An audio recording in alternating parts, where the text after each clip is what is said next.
মঞ্চে উপবিষ্ট হেফাজত ইসলাম বাংলাদেশের কেন্দ্রীয় জাতীয় নেতৃবৃন্দ, সম্মানিত ওলামায়ে কেরাম, সংগ্রামী সাথী ও বন্ধুগণ, সর্বপ্রথম শোক প্রকাশ করছি হেফাজত ইসলাম বাংলাদেশের প্রতিষ্ঠাতা মহাসচিব, এদেশের আলেম কুল শিরোমণি আল্লামা সুলতান যোগ রহমতুল্লাহ আলাইহি ইন্তেকাল করেছেন। আমরা তার রূহের মাগফিরাত কামনা করছি। আল্লাহ পাক তাকে জান্নাতের আলা মুকাম দান করুন। আজকে সমাবেশ আবারও প্রমাণ করেছে হেফাজত ইসলাম ছিল, আছে এবং থাকবে। শাপলা চত্বরে 1,54,000 গুলি হেফাজত ইসলামের নেতা কর্মীদের উপর বুকের উপর চালায়। হেফাজতকে ধ্বংস করা যায় নাই, আস্ত কোন শক্তি হেফাজতকে ধ্বংস করতে পারবে না।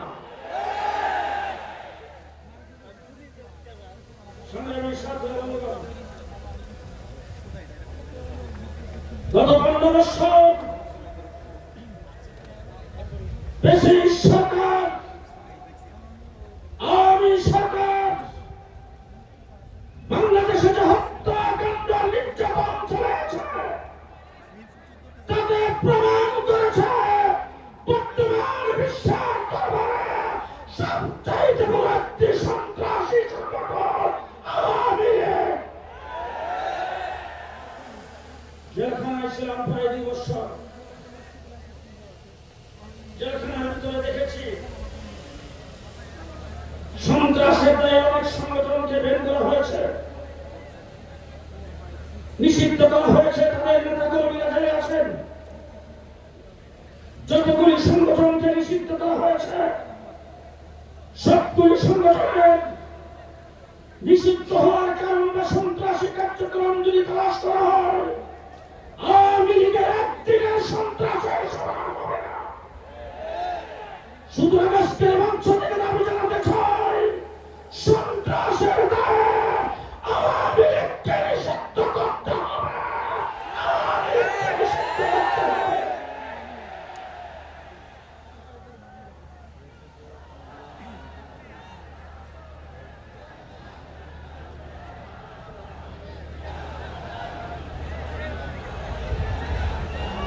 সংগ্রামী সাথী বন্ধুগণ, শাপলা চত্বরে আমরা রক্ত দিয়েছিলাম। সেই রক্তের মাধ্যমে আওয়ামী লীগের প্রথম কণ্ঠা বেরিয়েছিল। সূরা হুদায়বিয়াতে আল্লাহ পাক ঘোষণা করেছিলেন, ইন্না ফাতাহনা লাকা ফাতহান মুবিনা। কিন্তু ভোটে হয়েছে,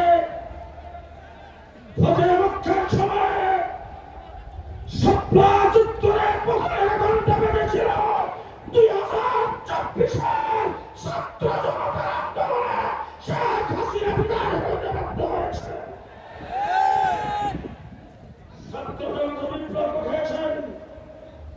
যারা বিপ্লবে ছিলেন তাদের মাথার উপর দিয়ে যখন গুলি আসত, এই সময় যখন মসজিদ থেকে আজানের আওয়াজ ভেসে আসছে, রাজপথে তারা জামাতের সাথে নামাজ আদায় করেছেন।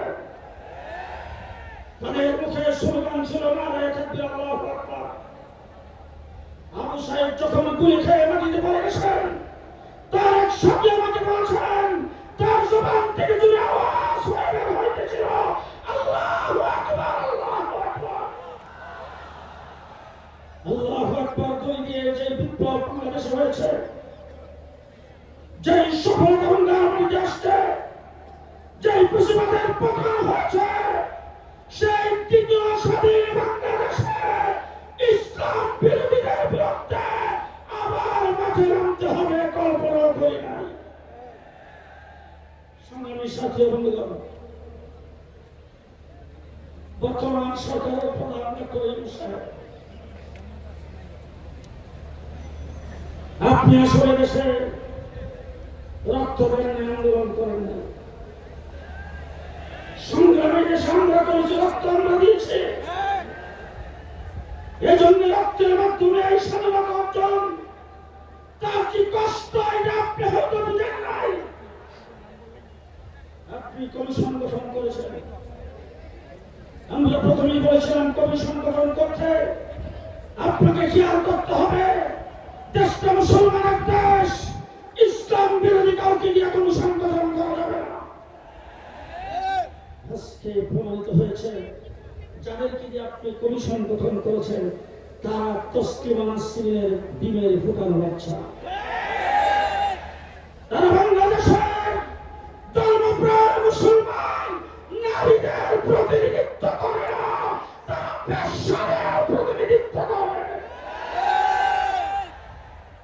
নারী কমিশনে যাদেরকে রাখা হয়েছে তাদের সম্পর্কে একটি কথাই বলতে চাই, আপনাদের যদি এতই ইচ্ছা হয় আপনার দেহ আপনি যে কোনো জায়গায় ফিরিয়ে দিবেন, বেশ্যাবৃত্তি করার যদি আপনার কোথায় আসতে হবে আপনি করেন, কোনো আপত্তি নেই। কিন্তু বাংলাদেশের ধর্মপ্রাণ মুসলিম দল থেকে বেশ্যাবৃত্তিকে ব্যক্ত করার জন্য আপনার কোনো এজেন্ডাকে চাপা দিবেন, বেকার দশটা বলে দেবেন।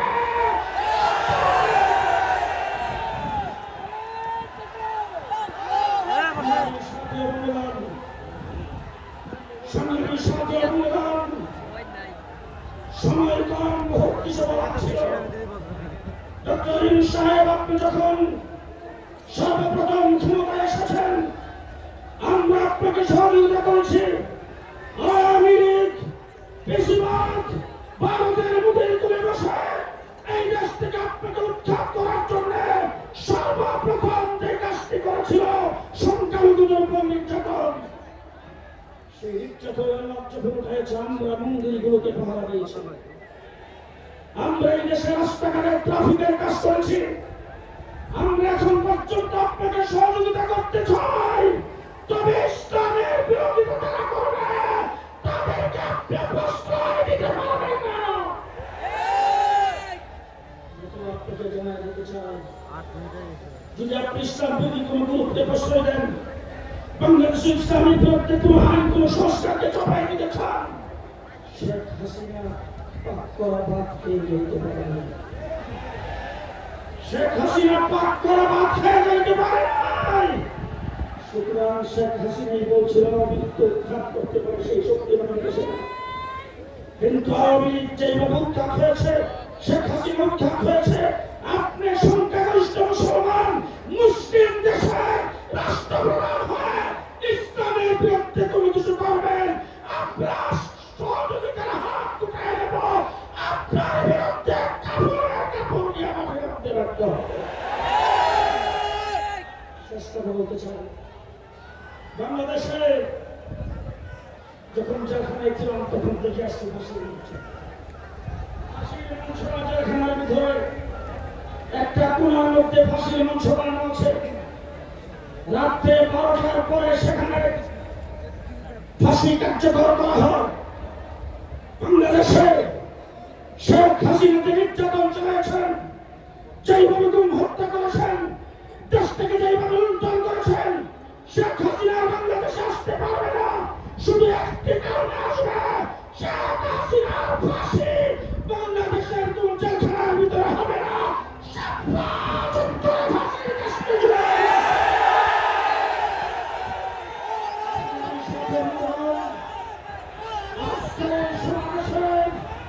আজকের সমাবেশ বাস্তবায়ন কমিটির আহ্বায়ক হিসেবে যারা যেখান থেকে কষ্ট করে এসেছেন, সাংবাদিক বন্ধুরা দায়িত্ব পালন করেছেন, আইন শৃঙ্খলা বাহিনীর তারা দায়িত্ব পালন করেছেন, স্বেচ্ছাসেবকের দায়িত্ব যারা গ্রহণ করেছেন, সকলকে ধন্যবাদ মুবারকবাদ জানিয়ে শেষ কথা বলবো, ইসলাম থাকলে আমরা থাকবো।